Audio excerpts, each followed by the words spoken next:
Let's talk today a little bit about the creation of the Turkish Republic after the destruction of the Ottoman Empire. And it's worthwhile spending a little bit of time at this formative period of the Republic because that's the source of the peculiar strength of the leadership that characterizes its ability to transform Turkish society as much as it has done. Before we go to Turkey, let's think a little bit about other dependent countries in the global south and their leaders. And we see a peculiar form of, I call it the hero figure, the hero leader, in many of the developing countries that have tried to cast off foreign oppression and assert themselves. And whether it's Jamal Abdel Nasser in Egypt, or Che Guevara and Fidel Castro in Cuba, or Salvador Allende in Chile, or Kwame Nkrumah in Ghana, the first African leader that achieves independence for his nations. All these people become formative figures of national identification in the period of independence afterwards. And they assume a larger-than-life personality. And we see in almost all of them a deliberate historization of their past, creation of a myth around them, around the almost superhuman achievements that they have done. And often an aspect of personality cult that springs after because it helps to legitimize the state. And I invite you to look at the writings of Joseph Campbell, and you can Google it. There's a very good interview series with him called The Hero's Journey, where he describes the universal aspects of this journey. And if you identify them, you see elements of this in almost all of these political biographies as the states then churn them out. And we will see some of it now in the person of Atatürk as the Turkish Republic consolidates itself. But before we go there, let's think a little bit about the end of the Ottoman Empire. As we discussed in the last video, the Ottoman Empire was obviously aware of its military inferiority, and it had sought to take measures to address this. We have military missions from France, from Britain, that work in the Ottoman Empire. But we have, as you see here, from the early 19th century, you have contacts with Prussia and then later Germany to supply the Ottoman Empire with military training, expertise, and also weaponry. And obviously Germany was an attractive partner because Germany did not have territorial or political ambitions itself and was in competition with the main challenges of the Ottoman Empire, namely Britain, France, and Russia. Here on this picture you see Graf von Moltke, the elder one, the head of the German General Staff later on, who was serving in the Ottoman army in the early 19th century. And then from 1882, after the success of the German army against France, the Prussian army, and the creation of the German Empire in 1870 to 71, obviously the military prestige of Germany was at the height, and therefore the Ottoman Empire looked to Germany for a concerted effort to train its army. So this is where Moltke, who was by that time now the General Staff, the Chief of General Staff, he nominated a military mission that was sent to the Ottoman Empire. And here in the middle you see German officers in Ottoman uniform.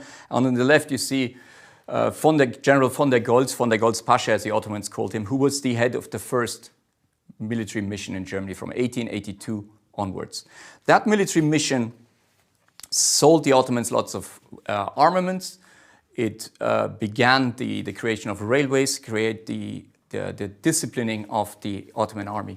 But this process did not go it was not very encompassing, which then led to the disastrous performance in the Balkan War that we have just described, which then motivates the Ottomans to ask for a second military mission after the Balkan Wars. And here we see the German military mission that is then sent to the Ottoman Empire in June 1913 to redress the shortcomings of the Balkan War. And it is led by Otto Liman von Sander. And here, as you see here, he instigates a renewed effort in disciplining and drilling the Ottoman army. He has unprecedented authority over the Ottoman army. Here's a picture of the Baghdad Ban that was trying to create the railways that was instigated already under the first mission. And here you see a picture of the German battlecruiser Goeben that's now given to the Ottoman Empire just at the outset of World War I. And the German military mission is having now a very large impact on the reorganization of the Ottoman army. And it's important that they assume command authority in the Ottoman army. Now, as you all know, 1914, World War I breaks out, and it's a war that pits Germany in a two-front war against both Russia and France and Britain on the other side. And if you permit me to show you on the map some of the broad outlines of this conflict. So on this map of the European theater of the First World War, you can imagine the German army and its allies being locked down in trench warfare here in Flanders against the British and French forces. The German Navy is controlling the Baltic Sea and therefore stopping supply routes to the Russian Empire. And the war has now locked down into stalemate. Supplies are not reaching the Allies, and the war is not moving. So it becomes immediately apparent that the sea connection through the Mediterranean, through the straits here controlled by the Ottoman Empire, into the Black Sea are now very important to supply the Russian Empire with its needed war material. If you can see the next slide, these extremely narrow straits of the Dardanelles and the Bosporus are always important for international shipping, but now they assume crucial importance. And the Ottoman Empire has now joined the war on the side of the German Empire and has blocked both straits for international navigation. Given the dreadful performance of the Ottoman Empire in the previous Balkan wars, the Allies expect a rapid victory, and so they stage a sea attack on the peninsula of Gallipoli that is at the time defended by Mustafa Kemal and his troops. This attack failed, however. They are unable to take the peninsula. Having failed to take the peninsula by sea, it is clear that a land invasion will follow next. And I cannot stress enough that the importance of this campaign, both for the integrity of the Ottoman Empire, its survival as some form of state, and also for the overall conduct of the war. So in preparation, or in anticipation of the land attack, the German general, the head of the German military mission, Otto Linan von Sanders, is put as the supreme commander of the defense of the Dardanelles and the Gallipoli Peninsula. And one of his local commanders is Mustafa Kemal, here shown with some of his troops, who is in charge of the troops on the Gallipoli Peninsula. And they managed to repel also the land attack. And it's an extremely bloody battle, 100,000 dead on both sides, 250,000 wounded on both sides. And it's a battle that is vividly remembered on both sides, particularly in the Australian and New Zealand forces, because for them it continues to be the biggest battle they ever fought. And Mustafa Kemal, who is until now a relatively unknown commander, is now reaching prominence. It takes until after the war until his prominence is wider known, but his defense of Gallipoli is really the foundation stone of his future reputation. And ultimately, in the First World War, the Ottoman Empire collapses. And here we have the Arabs revolt, here as symbolized by the movie that you might have seen. Lawrence of Arabia was one of the British agents that instigated Arab rebellion in the Hejaz against Ottoman troops. And we will come back to these issues later. What concerns us now is simply that The plans of the Allied forces for the disintegration and dismemberment of the Ottoman Empire ultimately come to fruition because the Ottoman Empire loses the war alongside its ally Germany. You might remember what we discussed in the previous video about the interests that some of the European great powers had in the Ottoman Empire. And they propped up its continuous existence simply because they were afraid of benefits accruing to their enemies. Now, at the end of World War I, these considerations no longer apply. And the victorious powers of World War I are now free to follow their interests in the Ottoman lands that are now up for grab. As you can see here on this map, the plans that the victorious Allied forces had for the Ottoman Empire and that they imposed on the Ottoman Empire in the Treaty of Sèvres of 1920 are extremely harsh. You see on the left some territories accrue to the Kingdom of Greece. You have in the east the newly created Republic of Armenia with very large territorial holdings in Anatolia, around the Van Lake and southwards too.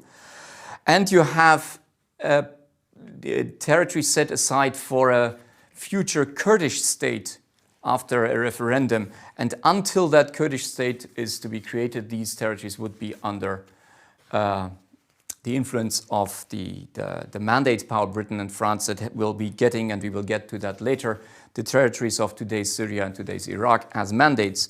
And you see in the south of the Ottoman Empire territories that will still belong to the rump that is remaining of the Ottoman Empire, but they will be subject to international influence, and they're internationalized. So you have an Italian international zone and the French international zone, in addition to the territory around the Straits being internationalized and therefore no longer under Ottoman control. And these are extremely harsh peace settlements, similar to the peace settlements imposed on the German Empire after the war. And you can see that it is not a particularly popular settlement. And the representatives of the Ottoman Empire that you see here that actually went to Sèvres and signed this treaty were heavily criticized for this. And the Turkish national movement that is now forming is rejecting this settlement. They do not accept the Treaty of Sèvres and the peace settlements. And at the same time, you have Greece that is to be compensated with some of the territories from these Ottoman empires that you saw earlier on, is now attacking after World War I in 1919. The Kingdom of Greece is attacking the Ottoman Empire, seeking to gain territorially from this now defeated Ottoman Empire. And it is here that the Turkish War of Liberation is fought out. From 1919 till 1922, Greece, allied with Britain and France, is fighting the Ottoman army. And here we see the Turkish national movement is asserting itself. The Turkish military leaders are fighting off this attack, and they are ultimately victorious. And they win decisively both against Greece and against Britain and France. And in the Treaty of Lausanne, the Turkish state that is now beginning to form is achieving its present-day borders, and it ends all of the capitulations that had been imposed on the Ottoman Empire in previous centuries. And the only limitation on its sovereignty is the international regime for the Straits that they also managed to get rid of in 1936 afterwards. So it is here that the source of the enormous political capital of the military leaders that have fought this war of liberation lies. In the assertion, the rescue of the nation from near total collapse and occupation and colonization by foreigners. And if we look now again at the map that the Allies had in mind for the Ottoman Empire, or what would remain from the Ottoman Empire, you see that both the Greeks and the Armenians would have been the beneficiaries of that settlement. And that might point to some of the harshness of the way this war was fought. And remember what we said in the last video, the Ottoman Empire was a mosaic of different nationalities living next to each other, so they were always intermingled. So what is happening now in the Turkish War of Liberation is that communities are either annihilated or expelled.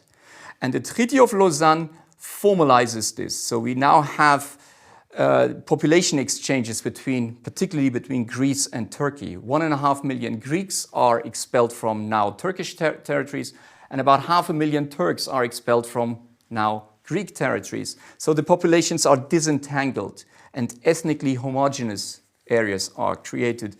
And I leave it to your imagination to consider the human horrors that happened, and that both in the war and that also led to the destruction of communities that had lived there for literally thousands of years. Some of the Greek communities had been there for more than 2,000 years, and these cities have been annihilated, these communities.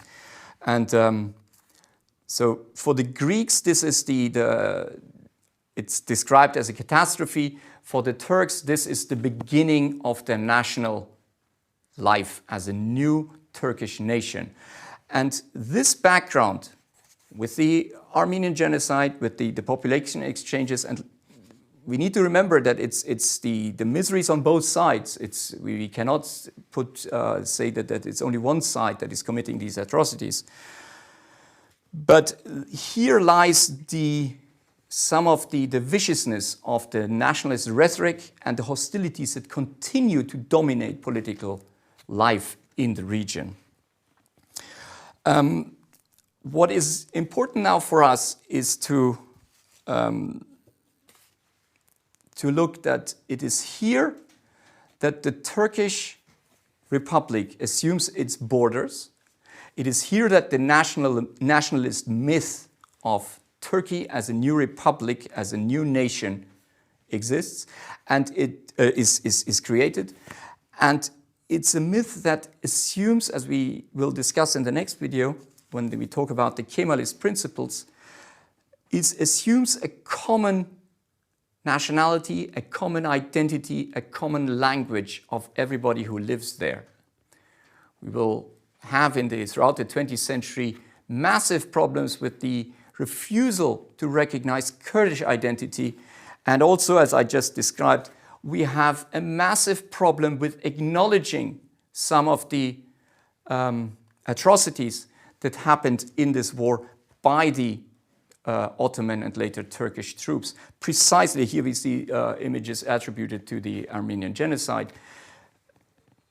The reason why the Turkish Republic finds it so hard to this day to come to grips with this history is precisely because it's the very identity, the very legitimation of this new process is so intimately tied up with the military performance of its leaders.